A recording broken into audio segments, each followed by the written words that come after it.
Halo semua, kenalin saya Farah Adelia dan rekan saya Nova Pasha. Di sini kami sedang berada di Broker Handicraft bersama Bapak. Bapak Widodo, Bapak Agus. Oke. Mungkin kali ini kita mau nanya-nanya nih, awal mula bapaknya bisa merintis handicraft ini. Oke, langsung aja mungkin, Pasha. langsung ke pertanyaan pertama ya Pak. Iya. Sejak kapan sih ini berdiri itu? Tahun 2011. Kalau awal-awalnya 2009, cuma saya sama Mas Agus ini masih coba-coba bikin itu dari pelepah pisang awalnya. Terus lambat laun banyak yang dukung, terus banyak yang suka.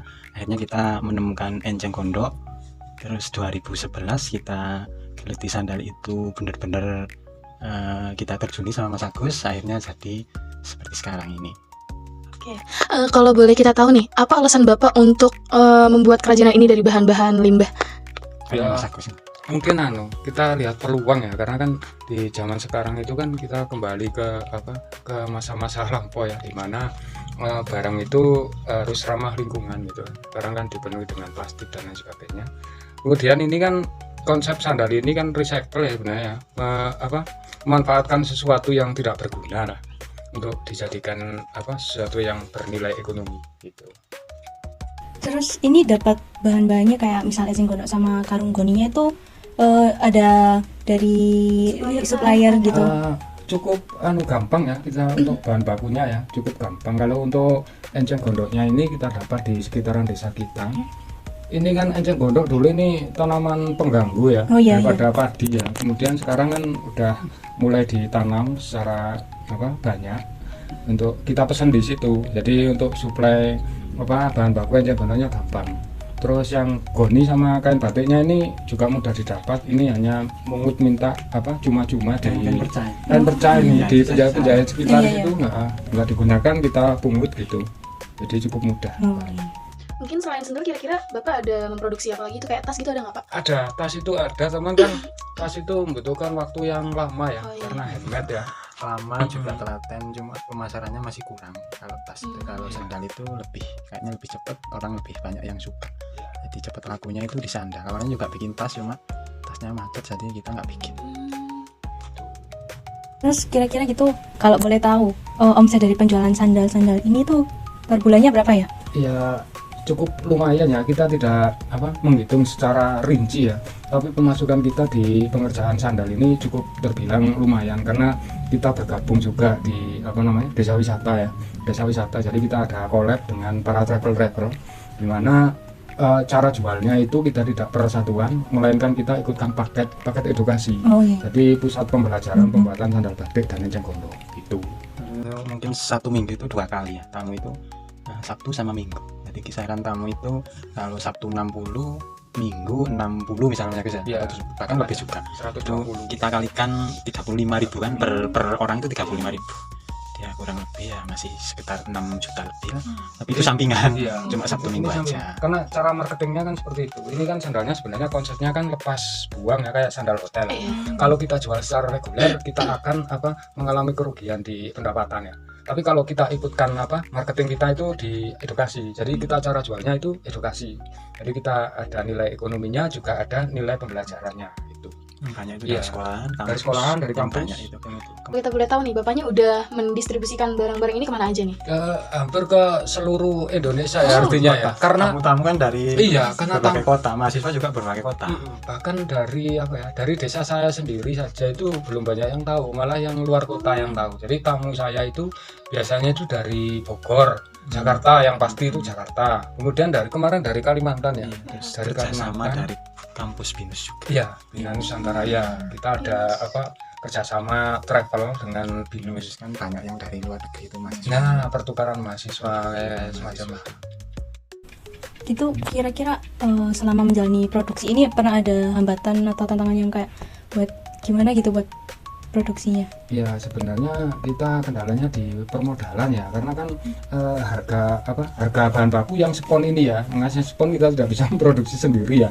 Ini harganya fluktuatif ya, jadi bisa kadang-kadang turun, kadang-kadang naik. Tapi yang kebanyakan di 2 tahun belakangan ini semuanya apa mengalami kenaikan, nggak tahu karena dampak apa kenaikan pajak atau apa mungkin ya. Jadi itu bermasalah juga ya. Nah itu ya, kalau kita edukasi kan satu peserta kan pegang alat sendiri-sendiri, misalnya gunting 1, cutter 1 kan nggak mungkin ganti ya. Jadi kalau peserta 150 ya sedia gunting 150 itu, terus 150 cutter juga, 150 lem yang sudah kita kemas kecil-kecil itu juga. Jadi persiapannya sangat detail. Kalau kita misalkan besok mau ada edukasi ya, kita melakukan prepare-nya itu ekstra karena 3 hari sebelumnya. Iya, 3 hari sebelumnya kita siap. prepare. Misalkan pesertanya ada sekitar 200. Kita harus mempersiapkan gunting 200. Karena mereka kan prosesnya apa ya? Proses belajar ya. Proses belajar nanti sandal jadinya itu dibawa pulang gitu. Nah, per pack-nya kita jual 35.000. Itu travel sudah dapat untung. Nggak tahu mereka jualnya up-nya berapa gitu kan. Kalau dari kita 35 aja. Terus itu apa? Dari awal memang sudah berdua atau? Ya, Ya, awal geraknya berdua. geraknya Jadi dapat berdua. ilmunya berdua, Ilmunya terus berdua. manajemen juga berdua. Ini manajemennya dikasih. Sekarang misalnya kita dapat uang 6 juta ya. Terus yang 2 juta ini kita sisakan untuk beli bahan yang ke depan. Sisanya ini kita kasih dua. Jadi terus sistemnya begitu. seperti itu kan. Terus begitu. Soalnya perjuangannya berdua dari awal, jadi ya terus berdua.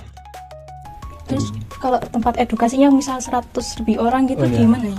Jadi kita apa namanya enak. Jadi misalkan tamunya itu transitnya di mana, di area mana. Jadi kita by request mereka lah. Jadi mereka pinginnya di ruangan terbuka atau di dalam indoor, kita juga bisa. Bahkan di sekolahan juga bisa. Tapi kebanyakan kita ngikut mereka travelnya, misalkan transitnya di mana, misalkan di rest area Gubuk Laka atau di gerbang wisata Bromo Tengger Semeru ya, kita nyamperin ke sana gitu. Itu udah prepare, mereka udah dibagi berapa grup gitu, misalkan 100 orang berarti dibagi 2 grup. Satu grup 50 orang dipegang Mas Widodo, yang satunya saya pegang gitu. Jadi sistemnya kayak kita bener-bener jadi gurunya mereka, tutornya mereka untuk membuat sandal sampai jadi gitu. Terus pas di rest area itu tiba-tiba hujan, kita langsung pindah ke balai desa. Langsung Udah pindah berarti. semua, langsung sigap semua. Kan di situ pekerjaannya kan banyak yang di wisata, jadi mereka sudah tahu nanti kalau hujan kita pindah di sini gitu. Jadi ada alternatif. Terus maunya di pinggir sungai ya di pinggir sungai, tergantung kita bawa karpet, kita bawa yang apa, pokoknya lengkap lah kita itu. Mau tamunya di mana kita siap gitu. Mungkin terakhir ya pertanyaan dari kita Pak. Kita penasaran nih, apa sih yang membuat Bapak yakin buat memproduksi sendal dari bahan eceng gondok? Padahal di zaman sekarang kan banyak ya Pak ya bahan-bahan udah pada pakai mulai yang bahan-bahan modern dari plastik terutama gitu. Terus kan kalau dilihat dari segi harga juga sama proses produksinya kan beda ya Pak ya. Nah, kita tuh penasaran apa yang bikin Bapak yakin dengan usaha ini? Iya, saya yakin dengan pembuatan sandal ini karena pertama ya ramah lingkungan, kemudian ada sisi edukasinya, di situ ada keterampilannya. Kemudian kita tidak menggunakan, karena ini dilakukan manual ya, handicraft, di mana handicraft itu tangan kita yang rajin ya. Jadi kita tidak dituntut untuk bermalas-malasan, tapi kita berkreasi ya. Di zaman sekarang tuh meskipun di era globalisasi yang penuh dengan teknologi ya, misalkan ini sangat mudah sekali. Misalkan kita bikin sandal dengan mesin cetak atau apa, itu kan sangat mudah, tapi kita meninggalkan hal-hal tersebut karena kita ingin menumbuhkan lagi yang namanya kearifan lokal, di mana kita itu bisa tangan kita itu dituntut untuk rajin gitu loh. Jadi tidak bermalas-malasan ya, seperti itu mungkin motivasinya. Mungkin terima kasih untuk Bapak Widodo dan Bapak Agus. Agus. Jadi itu dia teman-teman, jangan lupa disimak dari wawancara kita hari ini. Mungkin dari Pasha? Dan terima kasih.